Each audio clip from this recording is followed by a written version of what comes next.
Education Center is back open for its 2025 season. The Salato Wildlife Education Center is home to more than 40 native animal species, allowing visitors to explore the Commonwealth's diverse ecosystems and wildlife. Vasi Prokos is live from the center, and you mentioned a furry friend, is that right? Or a fluffy or a feathered friend?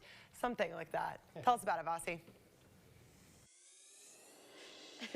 Yeah, hey there, guys. Krista, I said feathered friend, but furry's close enough.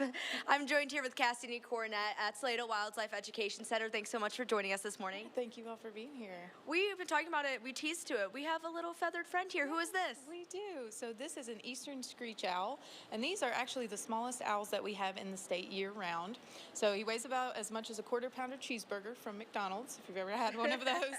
A lot of people think they're babies, but he is full-grown. This is as big as they get as an eastern screech owl. And this one in particular is about 8 years old. 8 years old, wow.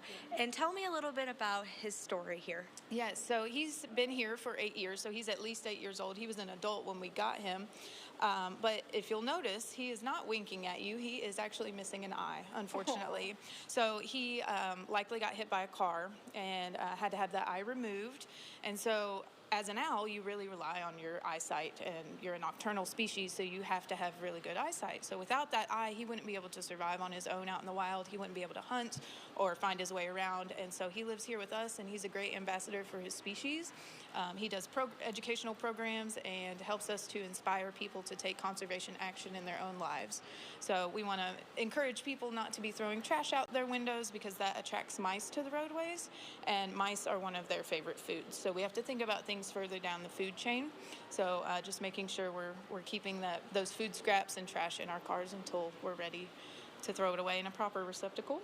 Yeah, you talked about education programs, and he's one of the ambassadors for it. What is the education programs like here, and what do they offer to Kentuckians? Yeah, we offer all kinds of educational programs about all of our native species here, and in some of our programs you'll get to see some of our ambassador animals, and you may never get to see these animals out in the wild.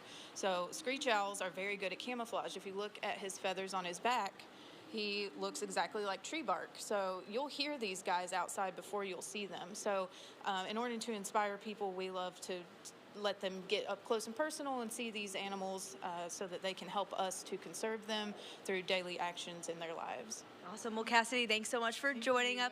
I've definitely got up close and personal this morning, so if you do have time throughout the year up until the Wednesday before Thanksgiving, I think you should come out and check out these animals and get up close and personal like me. Peyton, for people who may come out this weekend, what's the weather going to look like for them, or the rest of the week?